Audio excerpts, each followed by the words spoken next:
بسم اللہ الرحمن الرحیم۔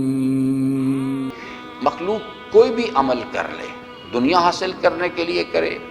یا آخرت،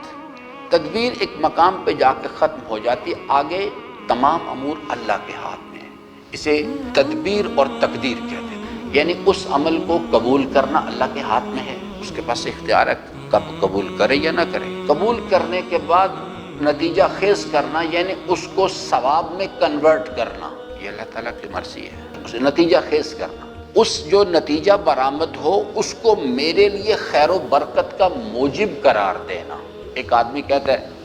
پروردگارہ مجھے 10 کروڑ روپے مل جائے، تو کہتے ہیں ٹھیک ہے، کارکنان قضاء و قدر کو حکم دے دیا گیا کبھی اسباب پیدا کرو اس کو 10 کروڑ روپے مل جائے، لیکن کیا وہ میرے لیے خیر و برکت لے کے آئیں گے؟ یہ 10 کروڑ ہی مجھے تباہ کر دیں گے؟ چاہے علم ہو، چاہے اقتدار ہو، چاہے مال ہو، ہر نعمت اپنے ساتھ خیر و برکت نہیں لے کے آیا کرتی۔ آسان تحب شیئا فہو شر لکم، بسا اوقات ایسا ہوتا ہے ایک چیز کو تم اپنے لیے بہت اچھا سمجھتے ہو لیکن اس میں تمہارے لیے شر ہوتا ہے، اور بعض اوقات ایک چیز کو اپنے لیے بہت برا سمجھتے ہو، آسان تکرہوا شیئا، تو اسے کراہت کرتے ہو، فہو خیر لکم، اسی میں تمہارے لیے خیر ہوتی ہے۔ آپ کبھی امیر المومنین کا جملہ پڑھا کریں، بار بار دہرایا کریں کہ یا سری الرضا اغفر لمن لا یملک الا الدعاء، فرماتے ہیں میرے پاس کچھ نہیں ہے، سوال صرف ایک ہے بس میرا، اغفر مجھے بخش دے، لا یملک الا الدعاء، میرے پاس صرف ایک چیز ہے کہ میں تیرے در پہ سوالی بن کے آ گیا ہوں، بس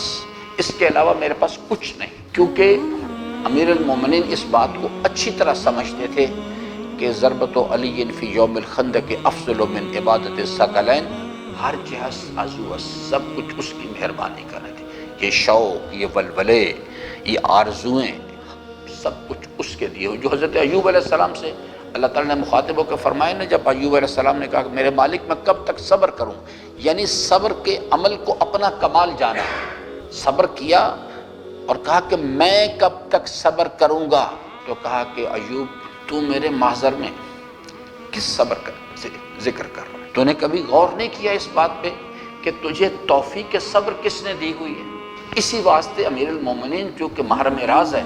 وہ جانتے تھے اس بات کو، اس واسطے فرمایا کہ میں صرف ایک سوال لے کے آیا ہوں تو مجھے بخش دے، یہ دعا بھی تیری دی ہوئی توفیق ہے، میں سوالی بن کے بس تیرے در پہ آ گیا ہوں۔ جو حضرت ذکری علیہ السلام کی دعا ہے نا، وَلَمْ مَكُمْ بِدُعَائِكَ رَبِّ شَقِيًّا، انہوں نے کہا میرے پاس میرے مالک کچھ بھی نہیں ہے، میرا دامن بالکل خالی ہے، میرے پاس کچھ بھی نہیں، اسباب جو ہیں